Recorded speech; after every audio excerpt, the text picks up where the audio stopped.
जमशेदपुर में उत्पाद विभाग ने एक बड़ी कार्रवाई की है, जहां शहर के बीचों बीच बर्मा माइंस थाना क्षेत्र से मिनी शराब फैक्ट्री का खुलासा किया गया है। गुप्त सूचना पर बर्मा माइंस के कैरेज कॉलोनी एफसीआई गोदाम के पीछे घर में छापेमारी की गई और इसके बाद इस अवैध रूप से चल रहे मिनी शराब फैक्ट्री का खुलासा हुआ, जहां से लाखों रुपए की विदेशी शराब भी जब्त की गई। मामले में एक व्यक्ति को गिरफ्तार किया गया। टीम ने इस मिनी फैक्ट्री से दूसरी कंपनी के विदेशी शराब के 150 पेटी नकली विदेशी शराब को भी जब्त किया है। तो एक्सक्लूसिव तस्वीरें हम आपको दिखा रहे हैं जमशेदपुर की, जहां उत्पाद विभाग ने बड़ी कार्रवाई की है, मिनी शराब फैक्ट्री का खुलासा किया है।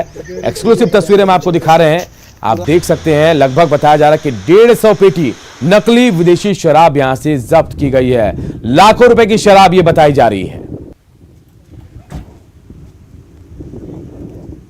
एक झोपड़ीनुमा प्लास्टिक के घर में छापामारी की गई, वहां से 144 पेटी विदेशी शराब बरामद हुआ। इसका बाजार वैल्यू करीब 7 लाख रुपया कहा जाता है। नेवी के जवान सूरज की हत्याकांड की जांच के लिए मुंबई पुलिस ने 10 टीमें बनाई है। पुलिस की टीम पालघर के जंगलों से लेकर चेन्नई और रांची में हर तरफ मामले की छानबीन कर रही है।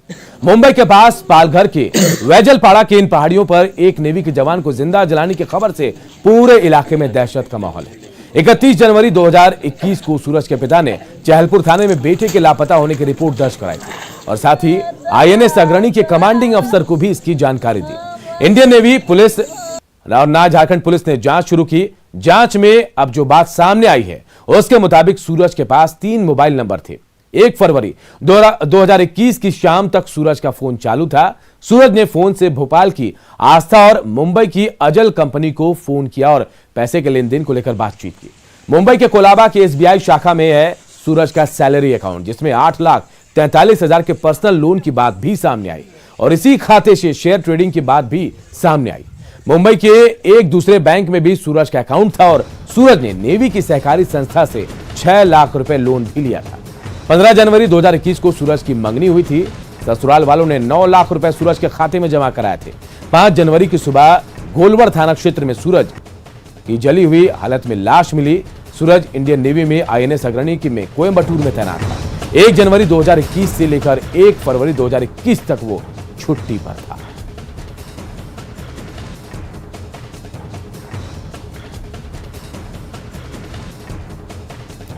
तो देखिए, सूरज हत्याकांड की जांच शुरू हो गई है। मुंबई पुलिस ने 10 टीमें बनाई है और ये टीमें जो है मुंबई, रांची, चेन्नई में तमाम जगहों पर जांच कर रही है और नेवी, झारखंड पुलिस भी अब जांच में जुट गई है। हालांकि कई खुलासे भी हुए हैं सूरज को लेकर जो चौंकाने वाले हैं। पेयजल और स्वच्छता विभाग के मंत्री मिथिलेश ठाकुर पलामू के चैनपुर में सूरज कुमार दुबे के घर पहुंचे और परिजनों से मुलाकात की। इस दौरान मंत्री ने परिजनों को ढांढस बंधाया और साथ ही कहा कि सरकार सूरज कुमार दुबे के परिवार के साथ है। महाराष्ट्र सरकार से बातचीत कर हत्यारों की जल्द गिरफ्तारी की कोशिश भी की जाएगी। उन्होंने सूरज के परिवार को सरकार की ओर से मदद का भरोसा भी दिलाया है।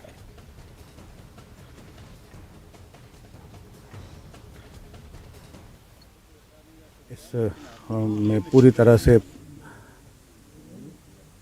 इस परिवार के साथ है और जो भी इस घटना में दोषी होंगे, जिनकी भी संलिप्तता होगी, चाहे साजिशकर्ता हों या घटना को अंजाम देने वाले हों, महाराष्ट्र सरकार से हमारे गृह सचिव स्तर से वार्ता करके और इस पर से जल्द पर्दा उठेगा। जो भी अपराधी होंगे, जो भी साजिशकर्ता होंगे, उनका चेहरा बेनकाब होगा। उन्हें कड़ी से कड़ी सजा दिलाने में हम कोई कसर नहीं छोड़ेंगे।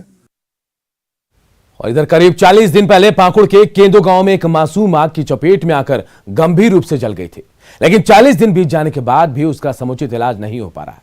माता पिता इतने गरीब हैं कि वो इलाज के लिए बाहर उसे नहीं ले जा सकते। सरकारी महकमे ने बच्ची को सदर अस्पताल में भर्ती करा दिया, लेकिन सदर अस्पताल में बर्न का समुचित इलाज ही नहीं है। बच्ची के बारे में बता रहे हैं हमारे पाकुड़ सहयोगी कुंदन कुमार।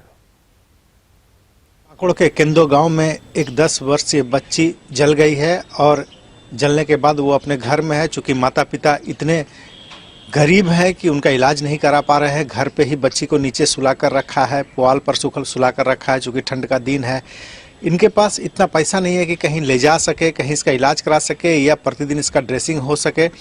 और लोगों से मदद की उम्मीद लगाई है, लोगों से गुहार लगा रहा है कि इसे मदद करे। इतने गरीब हैं कि अगर एक दिन काम ना करे तो इन्हें खाना नहीं मिल पाता है। बेटी है और बेटी को बचाने के लिए ये मशक्कत कर रहे हैं।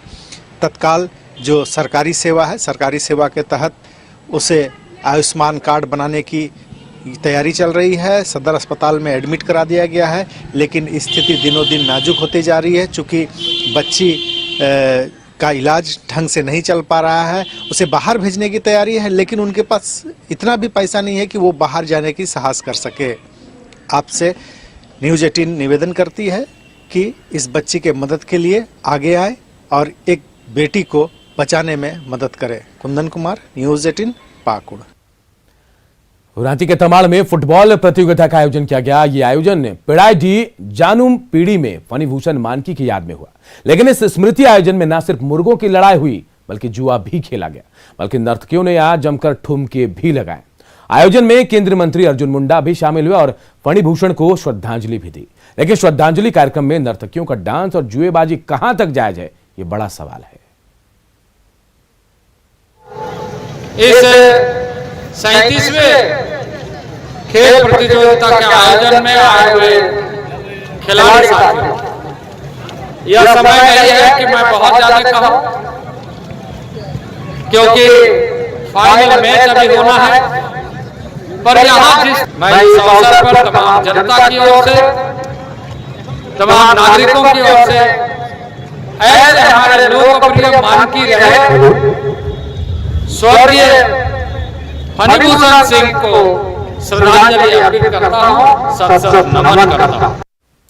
जामताड़ा नाला के कास्ता, सुल्तानपुर, पत्थरगट्ठा, महेश मुंडा पलाश जंगल से ईसीएल का कोयला निकाला जाता था, जो लगातार भूमि धसान के कारण बंद कर दिया गया।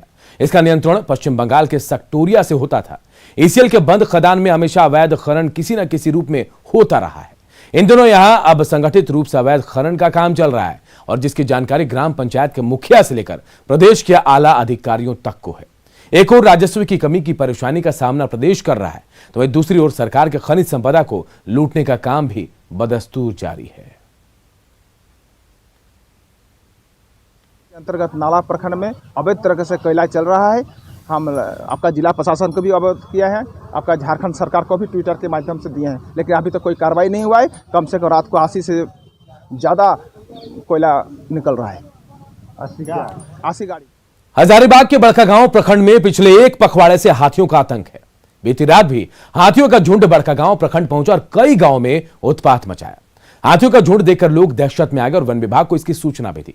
जब विभाग की टीम पहुंची तो हाथियों का झुंड बलोदर में पहुंच गया। वहां से वन विभाग की टीम ने स्थानीय लोगों के साथ मिलकर हाथियों को खदेड़ दिया। 4 दिन पहले भी हाथियों के झुंड ने गाली गांव में एक शख्स को कुचलकर मार डाला था।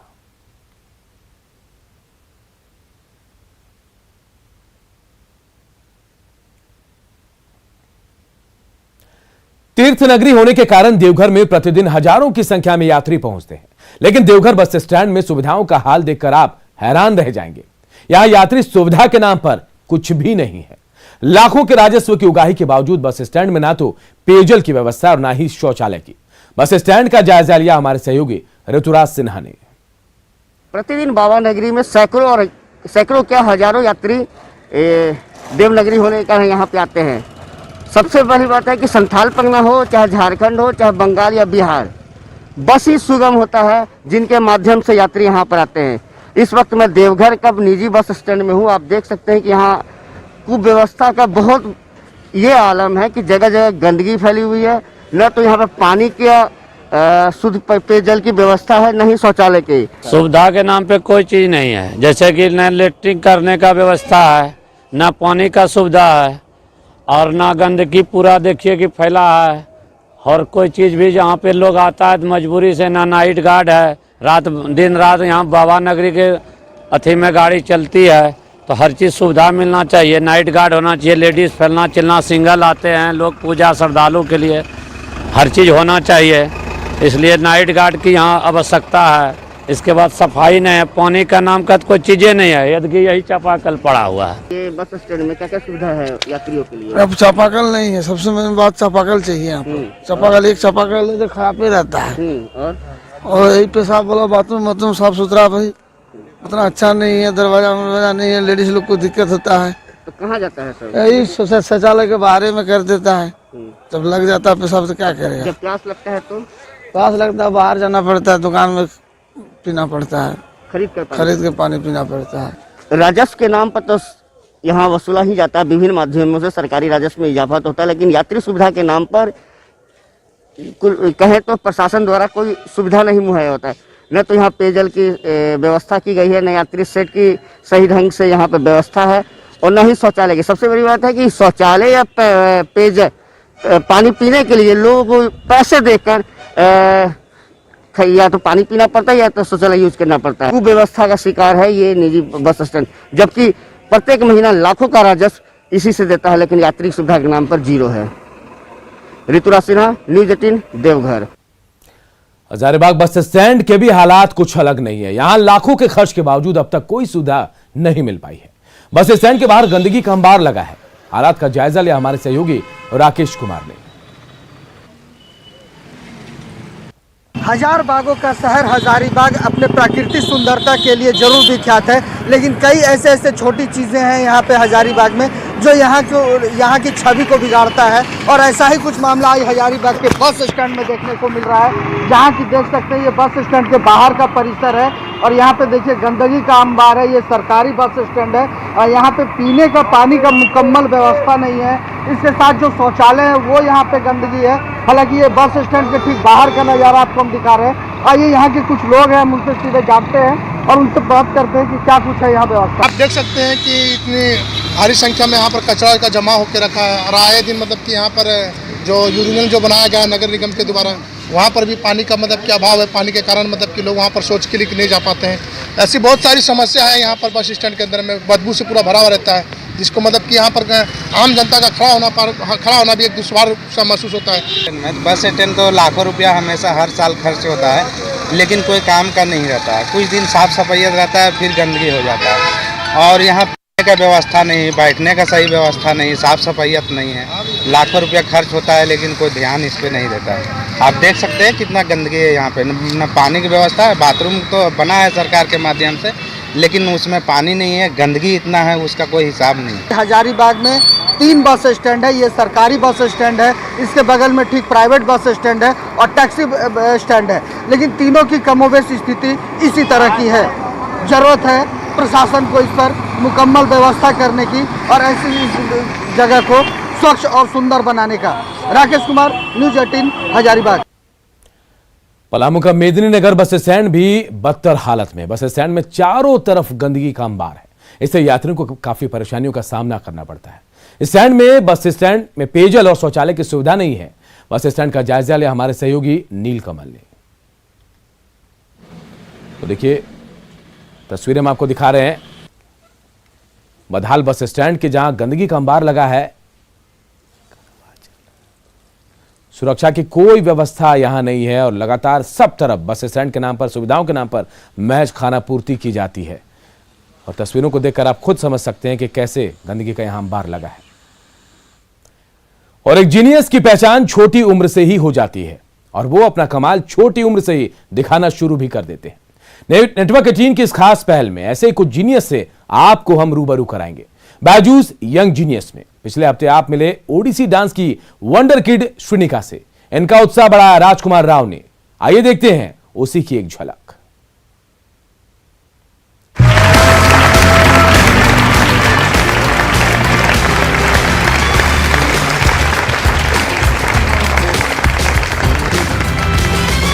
काल करे सो आज कर, आज करे सो अब, पल में परलय होएगी, बहुरी करे को कब।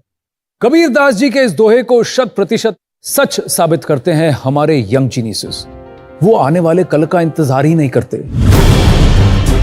देश के कोने कोने से ढूंढे गए कई यंग जीनियसेस में से कुछ खास को चुना है हमारी स्पेशल जूरी ने। बायजूस यंग जीनियस के हर एपिसोड में हम मिलेंगे कुछ ऐसे यंग जीनियसेस से जिनकी उम्र तो छोटी है पर कारनामे बड़े।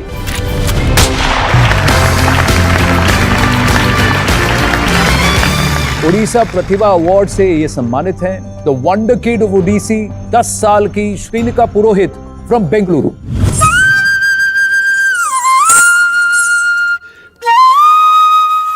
मुझे स्टेज में परफॉर्म करना बहुत अच्छा लगता है। मेरा नाम श्रीनिका है, मैं 10 साल की हूँ। मैं एक ओडिसी क्लासिकल डांसर हूँ and I am from Bangalore. नमस्ते श्रीनिका। नमस्ते। How are you? You do the elbow shake with me. Yeah, these are COVID hellos. आइए बैठिए। Hello Shrenika. हाय। तो ये तो है 10 साल की श्रीनिका पुरोहित। आप जानती हैं ये कौन है? हाँ। कौन है? राजकुमार राव। राजकुमार राव। क्या करते हैं राजकुमार अंकल? एक्टिंग। एक्टिंग। दो महान डांसर्स हैं हमारे सामने, है ना? तो मैं चाहता हूँ कि आप मुझे जो बेसिक है ना, अगर वो थोड़ा सा सिखा पाए ओडिसी का। आइए। Thank you, it will be my honor. So we will do Chauka number 7 step. ठीक है, so Chauka is one of a very eminent bhangis in Odissi. जब आप लॉर्ड जगन्नाथ को देखते हैं उनका भी पोस्चर ऐसा ही होता है ना? तो जब हम लोग 7 स्टेप करते हैं तो 7 स्टेप्स रखते हैं। धनुपाद कहते हैं इसको। 1 2 3 पृष्ठ धनु, 4 5 6 7। वाओ। तुमने माखन खाया? पक्का? झूठ। इधर आओ। ये हांडी किसने तोड़ी? उसने तोड़ी। तुमने कुछ नहीं किया। हाँ? और ये हाथ पे क्या लगा हुआ है इतना सारा माखन? उसने लगाया।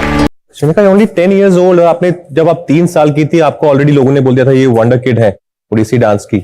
हाँ। चलिए आप रेडी हो जाइए और फिर आपका परफॉर्मेंस देखते हैं। जय भगवती देवी नमो वरदे, जय भास्कर शक्र शिरोमणि, जय देवी पितामह विष्णुनाथे, जय भास्कर शक्र शिरोमणि।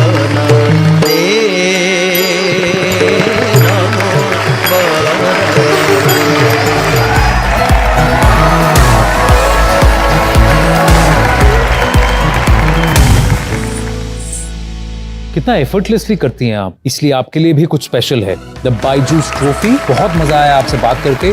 आइए।